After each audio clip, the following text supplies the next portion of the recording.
Today I'd like to talk about fatherhood. Do you remember when men were men? You could tell by looking.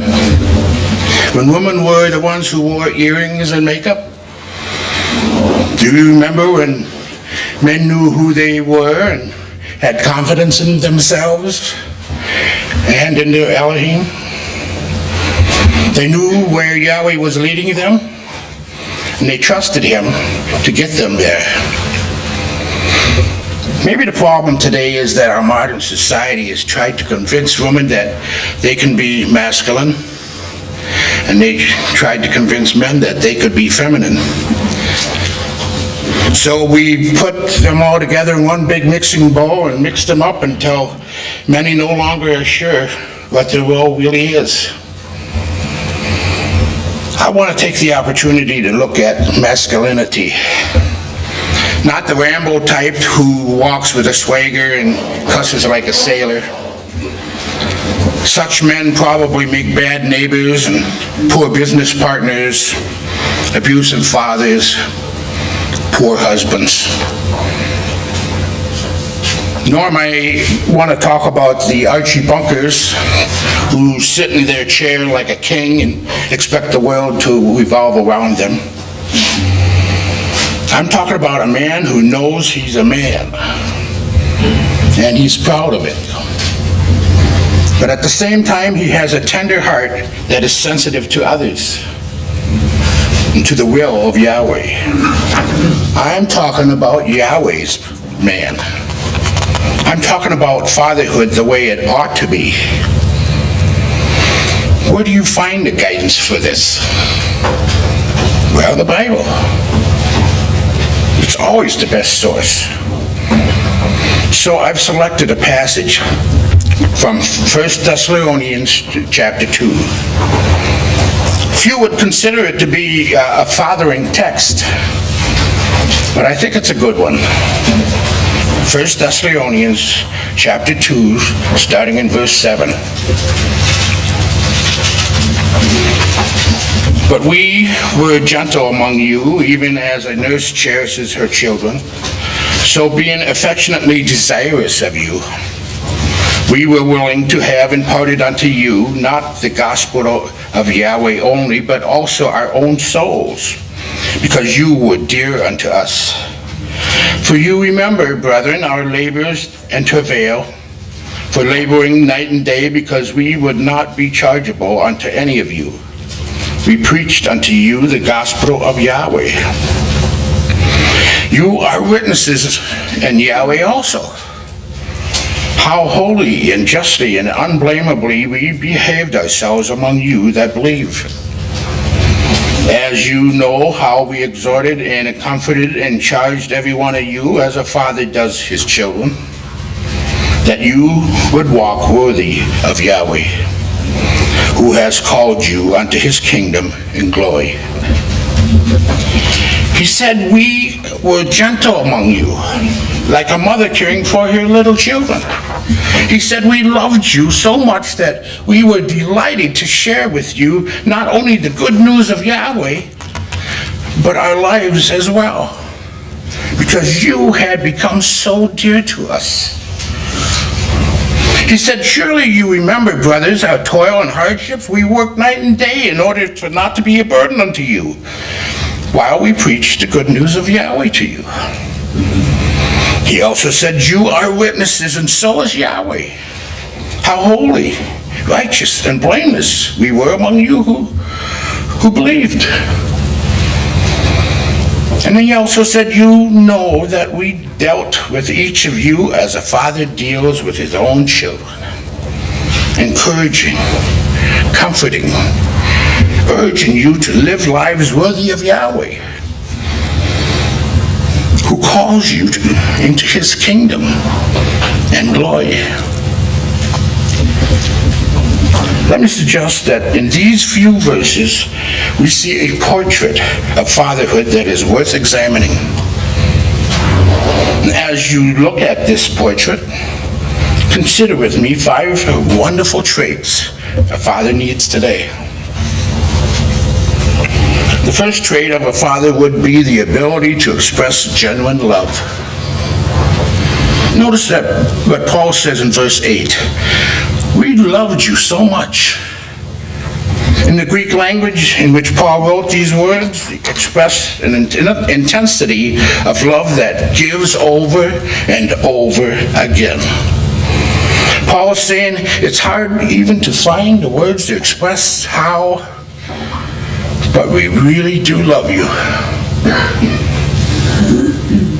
I think that's an important characteristic trait for fathers, because expressing love does not come naturally for most men. I'm convinced that this is the reason the Bible tells husbands to love your wives, because we have to learn how to love. The Bible almost never tells a wife to love her husband, because it comes naturally for them. Instead, it says wives are told to respect their husbands, because sometimes that's hard to do. Men, most of us have to learn how to express love. That's true about the father and child relationship too. It doesn't usually come easy for us. Now, I've never had kids of my own, but I have been blessed with two people who honor me with the title Pops. Perhaps some of you remember when you brought your first child home. Your wife seemed to know what to do, and she knew the head was heavier than the muscles were not able to be developed in the neck to support it, so she supported it, and she knew that the soft spot on the top of the head was a place of vulnerability, and you had to be really careful about it. She knew when the baby was hungry. She knew when the diaper needed to be changed, and she changed it with skill, and knew when it was bath time and play time and sleep time. She knew all those things. And even if you didn't have any children yourselves, you might have been exposed to babies through other family members. But we men had to learn a lot. When we first held the baby, at least for many of us, it was an awkward experience. I didn't know when the baby was hungry and when the diaper needed to be changed, and I was not very skilled at changing diapers either. All those things had to be learned. But soon we get to the place where even if we are not so good at them, we kind of enjoyed it. We enjoyed holding children. We enjoyed playing with them, watching them laugh, comforting them when they're in distress. Then what happens? They grow up just about the time that we get good at it. It all changes.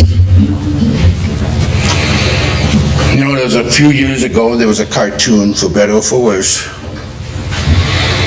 It showed a dad coming into a room where his teenage daughter was sitting on the couch watching television and munching on popcorn. So he decided to sit down next to her and help himself to the popcorn. And as he's sitting there, a little thought balloon appears above his head, and he's thinking, I remember when she was so young. I held her in my arms and loved her, and it was wonderful. Now look at her. She's all grown up, and such a beautiful girl too. I wonder what she would think if I held her like I used to and told her that I loved her once again. And he finally concludes that she would be uncomfortable if he did that. And while he's thinking all of this, his daughter is thinking, I wonder why Dad never hugs me anymore.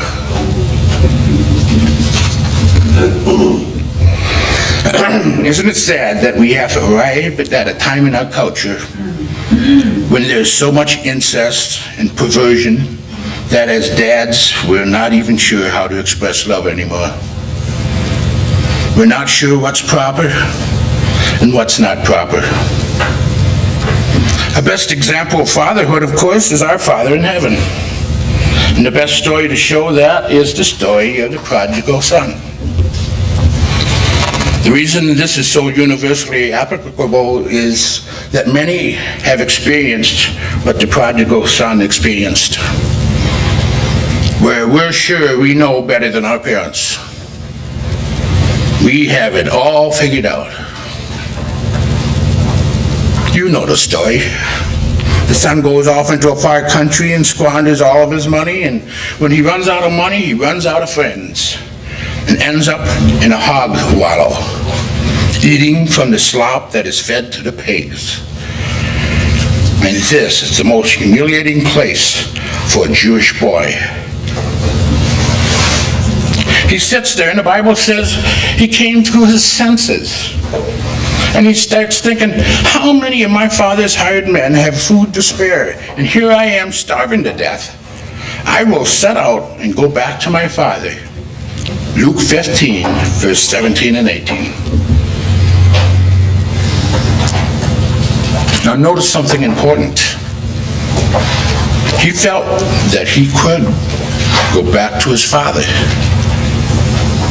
The relationship might never be the same, but he knew the door was open to him. How did he know that? All through the time of raising his son, the father had communicated his love. No matter how far you go, you can always come back home again. That kind of love is a vital thing to communicate to our children. He said, I will say to him, Father, I've sinned against heaven and against you. I am no longer worthy to be called your son. Make me like one of your hired men. So he got up and went to his father. Luke 15, verse 18, 19, and 20. I think this was a speech he practiced every step of his way back home. He had it down pat. But before he blurted it out, his father had run to him and thrown his arms around him and kissed him. The father had no fear of expressing love, did he? You know, the beautiful part is that our Father in heaven always leaves the door open for us to come back home again. And as dads, we need to teach our kids, no matter how deep their sin, you can always come home. And there'll be a father waiting to throw his arms around you and to assure you of his abiding love. The second trait is a transparent life. Paul writes in 1 Thessalonians 2, verse 8, we loved you so much that we were delighted to share with you not only the gospel of Yahweh, but our lives as well, because you were so dear to us. Notice that there is a connection between gospel and lives. It's one thing to hear the gospel, but it's another thing to live it. Do you understand? Paul's saying, when we lived among you, we not only told you the good news, we modeled it for you by how we lived.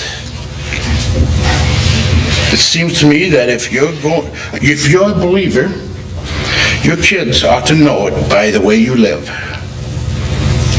For example, being a believer will affect the decisions you make every day. The values in your home will be different than those found in a pagan home. A pagan home values things like pleasure and power and prestige and possessions.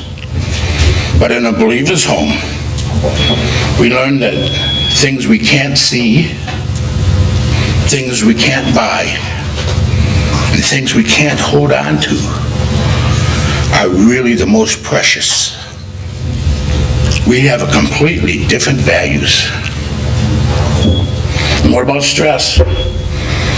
Would you deal with stress differently if you were a believer than if you were not? I think you would. Because there's a peace available to you that the world doesn't understand. A peace that passes all understanding. And what about finances? How would you budget your money? Would that be affected by how the gospel is changing your life and made you into a different person? What about humor, joy, laughter? All the things we find in a home influenced by the gospel. A man by the name of Robert Fulghum, I believe it's pronounced, Robert Fulghum, became popular when he wrote a book entitled Everything I Need to Know I Learned in Kindergarten. Then he wrote another book. In it he talks about grown children coming home. He says that it was normal for kids when they come home to reminisce about things they got away with while they were younger. Mom and dad never found out about.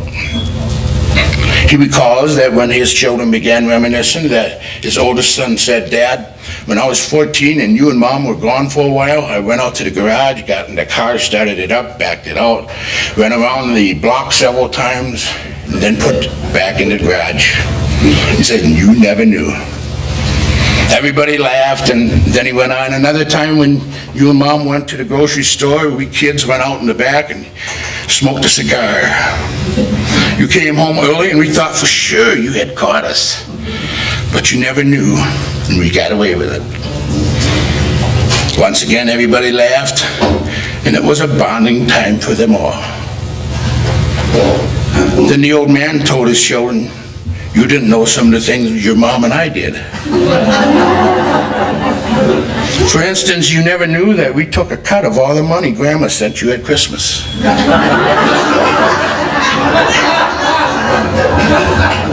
You never knew that sometimes when we told you we weren't serving leftovers, that they really were leftovers disguised in some other way.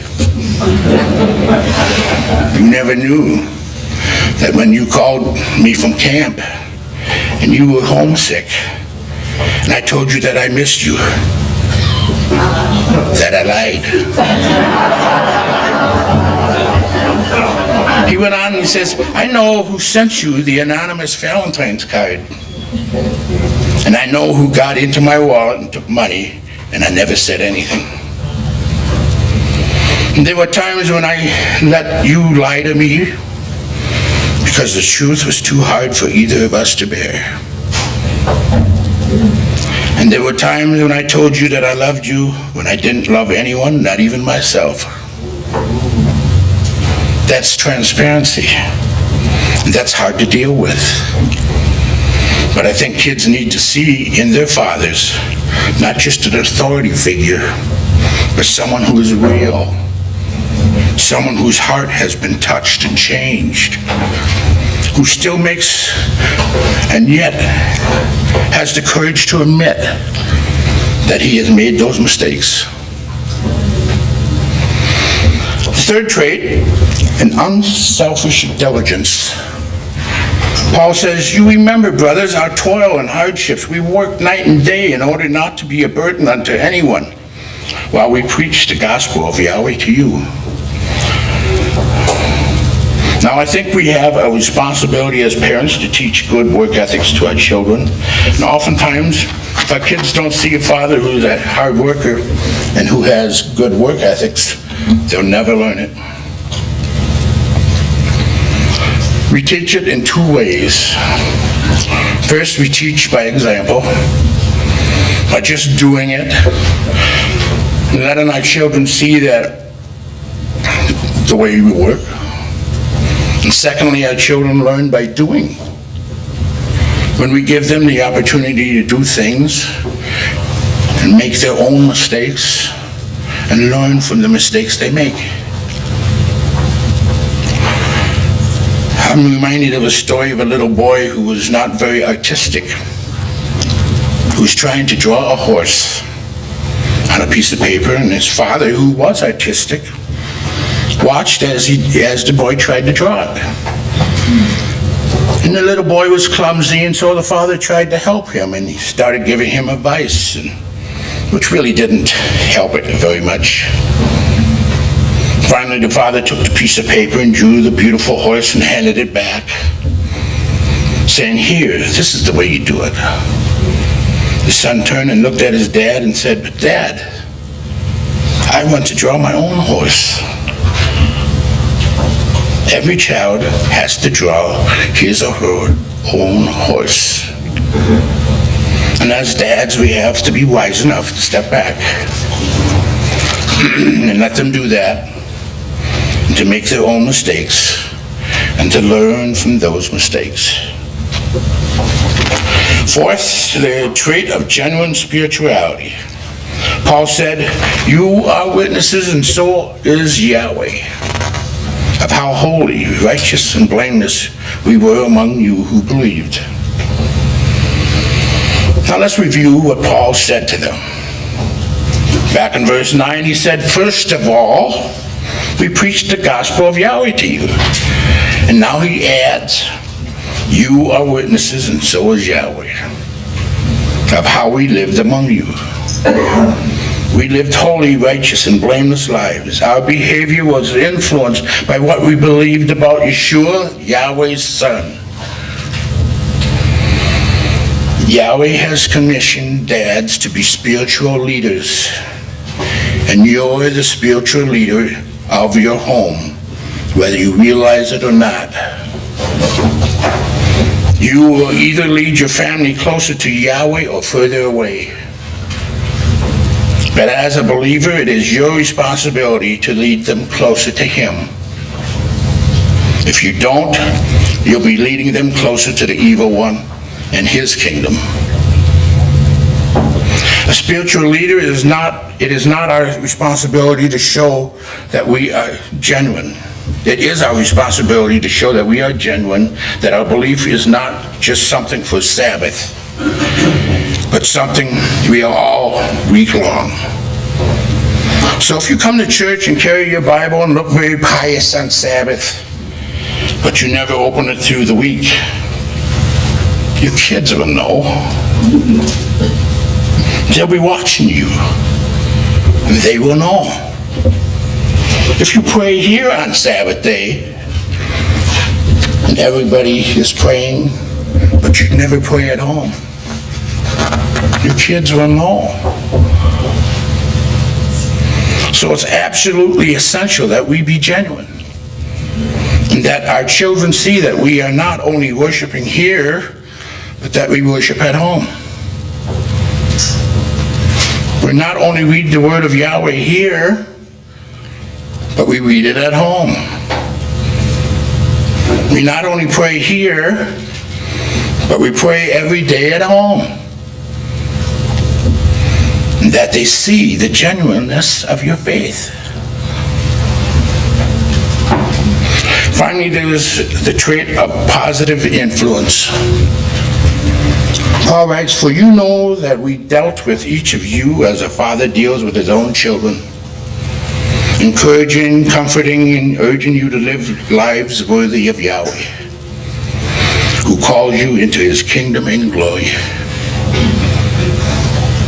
That is what a father does.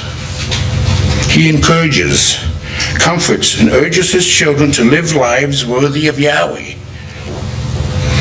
It's all positive. But not every dad is a positive influence. This guy's name is Brian, and he tells this story. "I was 12 years old when my Boy Scout troop planned a father-son camp out. I was thrilled, and I couldn't hardly wait to get home and rush home and give my father all the information. I wanted so much to show him all I'd learned in scouting. And I was so proud when he said he'd go with me.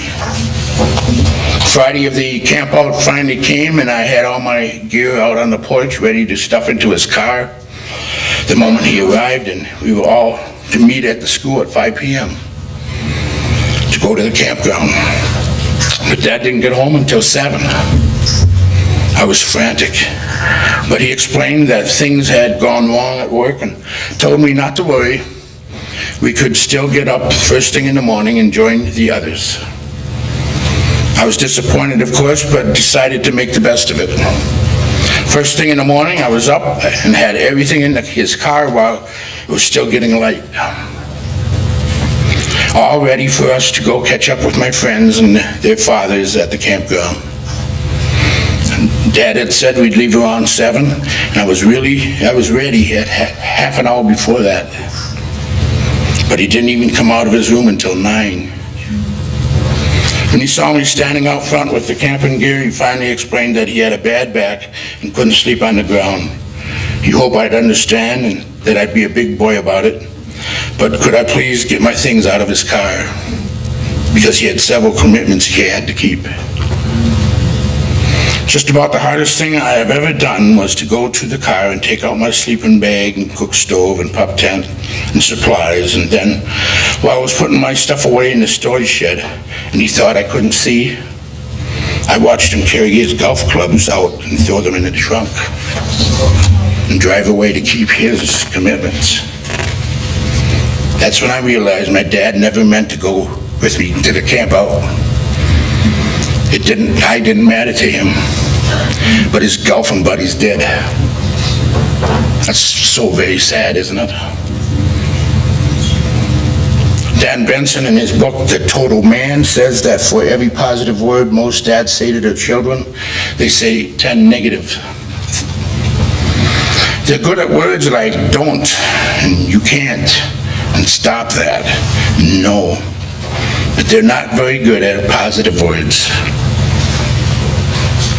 Benson suggests we could change the whole personality of our relationship with our children if we learn to be positive and influence things in a positive way.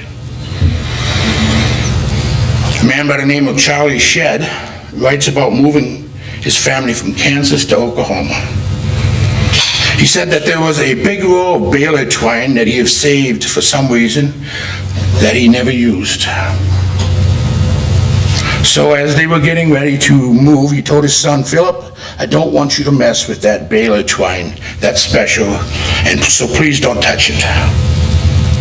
He said that must have been like saying sick him to a dog, for almost every day he found that he was playing with the baler twine. I would lecture him and tell him don't play with it, but it seemed like the magnet that kept pulling him back. Then one day I came home from work and there was baler twine almost everywhere, and it stretched and crisscrossed across the garage door. As I started cutting my way through just to get the car into the garage, I rehearsed the lecture I was going to give my son, but he said, as I cut away, I started thinking, what am I going to use this baler twine for? And then he realized that maybe the baler twine was not as nearly that important. So he said the night when he sat down for the evening meal, he said a prayer to thank God for the food, and Philip remained with his head bowed. And I said, Philip, about that baler twine. Philip's head bowed even lower, and you could tell he was really disturbed. Then Charles Shedd said, Philip, I've decided that baler twine is not worth nearly as much as you are. You're really a special son. I love you a bunch. If you want to play with the baler twine, go right ahead. He added that Philip never touched the baler twine again. Now, that's what I call positive influence. And that's what I really call love.